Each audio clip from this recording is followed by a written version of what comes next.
ಬಾರೋ ದೇವ್ರೆ ಬೀಳು ನನ್ನ ಕಣ್ಣಿಗೆ ಕುಂಬೆಟ್ಟಿ ನೋಡುತ್ತಿಗೆ ಸಿಗ್ರೆ ನನ್ನ ಕೈಗೆ ಯಾಕೆ ದೇವರ ಹೋಗಿದೆ ಬುದು ನನ್ನ ಕಚ್ಚೆ ಹೋಗಿದೆ ಎನ್ನೋ ಇವೆಲ್ಲ ಬೇಸ್ಟು ದೇವರಾಗೋದು ಬೆಸ್ಟು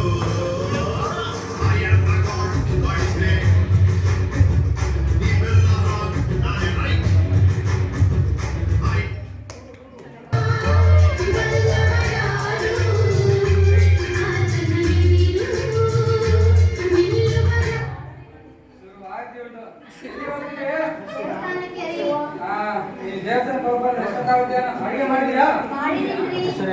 ಸರಿ ಹುಷಾರಾಗಿ ಹೋಗ್ಬಾ. ಆಯ್ತ್ರಿ, ಹೋಗ್ಬರ್ತೀನಿ.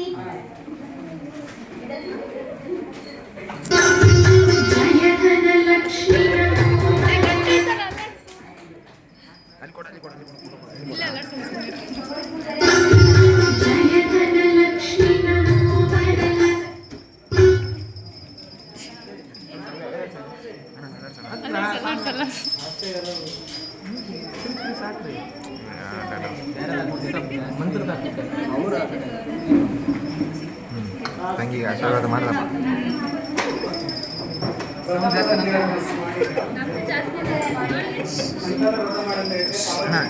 ಕೇಸ್ ಹೊತ್ತು ವಾಯ್ಸ್ ಕೇಸ್ ಹೊತ್ತೋಗಪ್ಪ, ನಾನು ತೆಗೆದುಬಿಡ್ತೀನಿ ಸುಮ್ಮನೆ.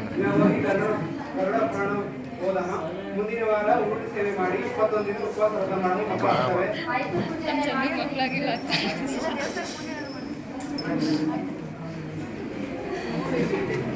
ಮಾಡ್ರೋಣ.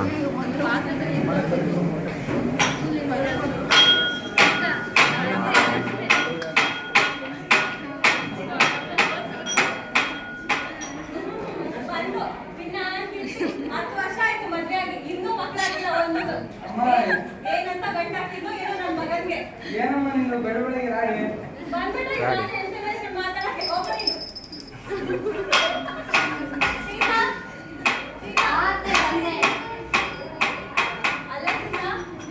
ಅಲ್ಲಿ ಬರೀ ದೇವಸ್ಥಾನ ಗುಡಿ ಗೋಪುರ ನೇರು ತಿಂದ್ರು ಅಂತೆಲ್ಲ ಹೋಗ್ತಾ ಇರ್ತೀಯಲ್ಲ, ನೋಡು ಊರಿಗೆ ಹೊಸ ಮಂತ್ರವಾದಿ ಬಂದಿದ್ದಾರಂತೆ, ಒಂದ್ಸರಿ ಹೋಗಿ ತೋರ್ಸ್ಕೊಂಡ್ ಬಾ. ಆಯ್ತು ಅತ್ತೆ, ಹೋಗ್ಬರ್ತೀನಿ. ಅಲ್ಲಮ್ಮ, ಮಂತ್ರಕ್ಕೆ ಮಾವಿನಕಾಯಿ ಅಲ್ಲ ಕಣೋ, ಸುಮ್ಮನೆ ಹೋಗ್ಬಾ ಸೀತಾ. ಸರಿ ಅತ್ತೆ, ಹೋಗ್ಬರ್ತೀನಿ. ನಿನ್ನ ಜೋಡಿಗೆ ಚಿಕ್ಕುಲಗಿ ಚಿಕ್ಕುಲಗಿ ಬಾಲ್ಸೂರಿಗೆ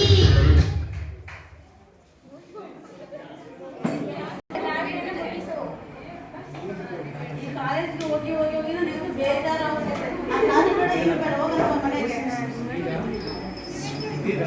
ಈ ಜಾಗ ಬೇರೆ ಸರಿ ಇಲ್ಲ, ನಿಂಬೆ ಕೊಟ್ಟೆ ಕಾಗೆ ಮೈಮೇ ಬಿತ್ತಲ್ಲ.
ಏನಾಯ್ತು ಗೊತ್ತಿಲ್ಲ ಗುರುಜಿ, ನಿನ್ನೆ ಸಂಜೆ ಮಾಡ್ತಿದ್ದಾಳೆ, ಯಾಕೋ ಗೊತ್ತಾಗ್ತಿಲ್ಲ ಗುರುಜಿ.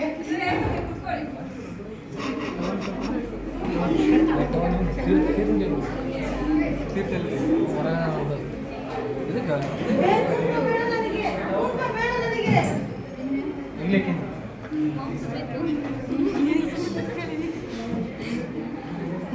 ಹೇಳು ಯಾರು ನೀನು ಹೇಳು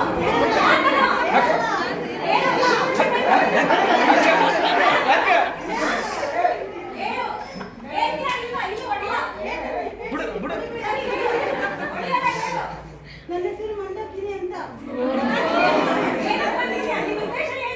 ನನ್ನ ಉದ್ದೇಶ ಬಂದಿರೋ ಉದ್ದೇಶ ಈಡೇರಿದ. ನಾನು ಈ ಹುಡುಗಿ ಮೇಲೆ ಇರೋದಿಲ್ಲ ಹೋಗ್ತೀನಿ. ಸರಿ ಹೋಗು ಹಾಗಾದ್ರೆ ಹೋಗು ಹೋಗು ಸಾಕು.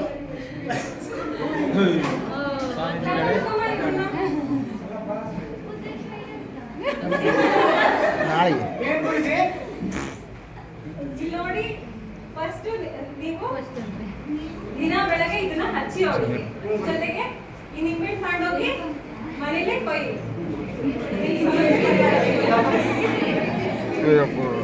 ಅಷ್ಟೇ ಗುರುಜಿ. ಹೋಗ್ಬೇಕು ಗುರುಜಿ.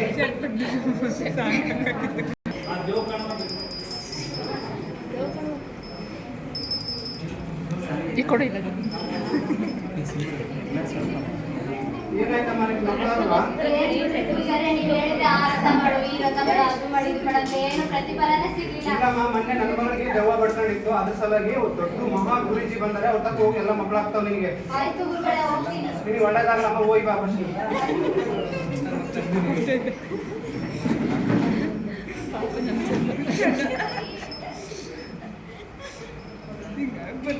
ರೀ ರೀ ರೀ ನಾನು ಏನೋ ಒಂದು ಹೇಳ್ತೀನಿ ಬೈಬಾರ್ದು ಆಯ್ತಾ? ರೀ, ಮತ್ತೆ ಅದು ನಮ್ಮ ಊರಿಗೆ ಯಾರೋ ಹೊಸ ಮಂತ್ರವಾದಿ ಬಂದಿದ್ದಾರಂತೆ. ಅವ್ರ ಹತ್ರ ಹೋಗಿ ಇಬ್ರು ಪೂಜೆ ಮಾಡ್ಕೊಂಡ್ ಬರೋಣ ಬರ್ರಿ. ಸರಿ ಬರ್ರಿ.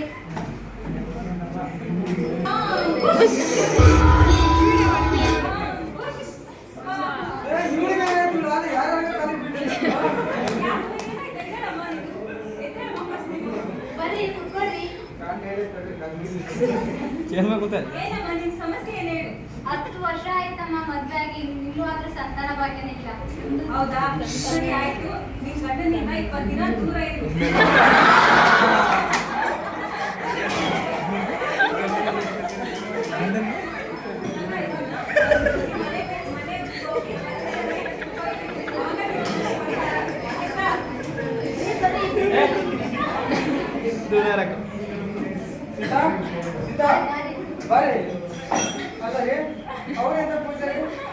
ಜೊತೆ ಇದ್ರೆ ಮಾತಾಡ್ತಾರೆ.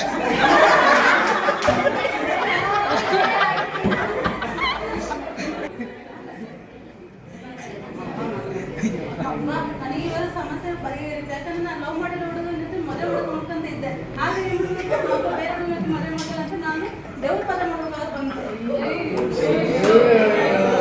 ಯಾರು ಬರೋದಕ್ಕೆ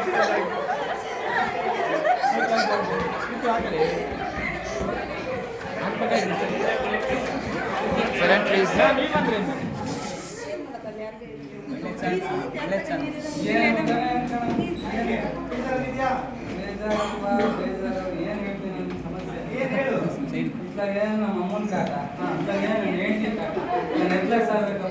ಯಾಕೆ ಏನಾಯ್ತು? ಮದುವೆ ಆಗಿ 10 ವರ್ಷ ಆಯ್ತು. ಇವ್ ನೋಡಿದ್ರೆ ಗುಡಿ ಗೋಡ ಇನ್ನೆಲ್ಲಿ ಮಾತಾಡ್ತಾರ. ಅದೇ ಹಾಸ್ಪಿಟಲ್ ಅಂದ್ರೆ ಬರಂಗಿಲ್ಲಪ್ಪ. ನಿಮ್ಗೆ ಯಾವ್ದಾದ್ರು ಒಂದು ಒಳ್ಳೆ ಹಾಸ್ಪಿಟಲ್ ಗೊತ್ತಿದ್ರೆ ಹೇಳು. ದುರ್ಗದಲ್ಲಿ ಬಾಪೂಜಿ ಹಾಸ್ಪಿಟಲ್.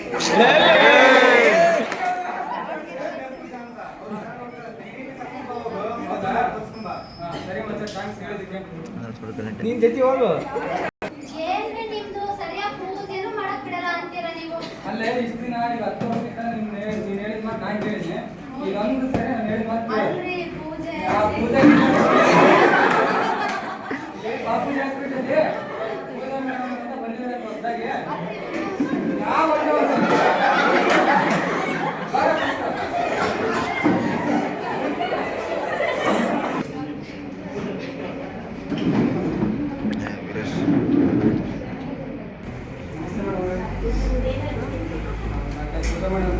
ಅದಕ್ಕೆ ಬಂದಿದ್ದೀನಿ.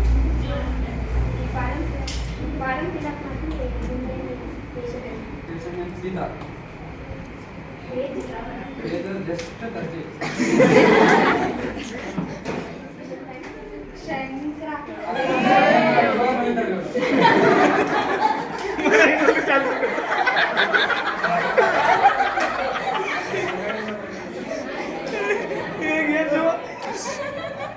ಹಾ,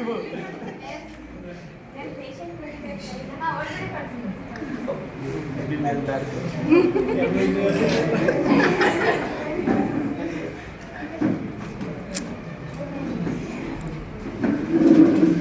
ಪೇಷಂಟ್ ಹೆಸರು ಸೀತಾ. ಏನ್ ನಿಮ್ಮ ಸಮಸ್ಯೆ? ಹೇಳ್ರಿ, ಸ್ವಲ್ಪ ಬರ್ತಿರ್ತೀನಿ.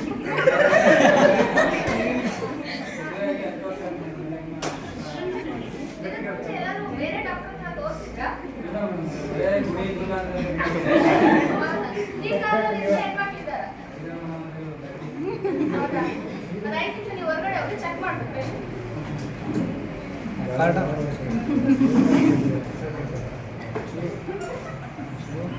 ಏನಮ್ಮ ಸರಿಯಾಗಿ ಊಟ ಮಾಡ್ತೀಯಾ? ಡಾಕ್ಟರ್. ಅಲ್ಲಮ್ಮ, ನಿಮ್ಮ ಯಜಮಾನ್ರು ನೋಡಿದ್ರೆ ಬರೀ ದೇವರು ತಿಂದ್ರ ಅಂತ ಅಂತೀರಲ್ಲ, ಯಾವಾಗ ದೇವ್ರಿಗೆ ಹೋದ್ರೆ ಮಕ್ಕಳು ಆದಾಗ ಆಸ್ಪತ್ರೆ ಬಂದು ಏನಾದ್ರು ಪ್ರಾಬ್ಲಮ್ ಇದ್ರೆ ತೋರಿಸ್ಕೊಂಡು ದೇವ್ರನ್ನೇ ನಂಬಾರ್ದು. ಸರಿ, ಟ್ಯಾಬ್ಲೆಟ್ ತಗೊಳ್ಳಿ. ಈ ಒಂದು ಟ್ಯಾಬ್ಲೆಟ್ ತರಿಸಿ. ರೀ ಡಾಕ್ಟರ್ ಹೇಳಿದ್ರೆ ಈ ಟ್ಯಾಬ್ಲೆಟ್ ಅಂತ ತಂದ್ಕೊಡಿ.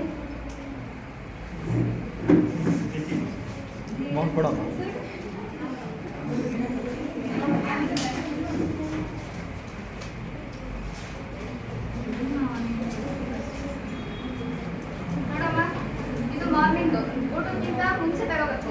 ಇದು ನೈಟ್ ಊಟ ಆದ್ಮೇಲೆ ತಗೋಬೇಕು. ಹೀಗೆ 2 ಮಂತ್ಸ್ ಕಂಟಿನ್ಯೂಸ್ ಆಗಿ ತಗೋಬೇಕು. ಹೀಗಾದ್ರೆ ನಿಮ್ಮ ಸಮಸ್ಯೆ ಪರಿಹಾರ ಆಗುತ್ತೆ. ಹೋಗಿ ಬರ್ತೀವಿ, ಒಳ್ಳೇದಾಗಲಿ. 1 ವರ್ಷದ ನಂತರ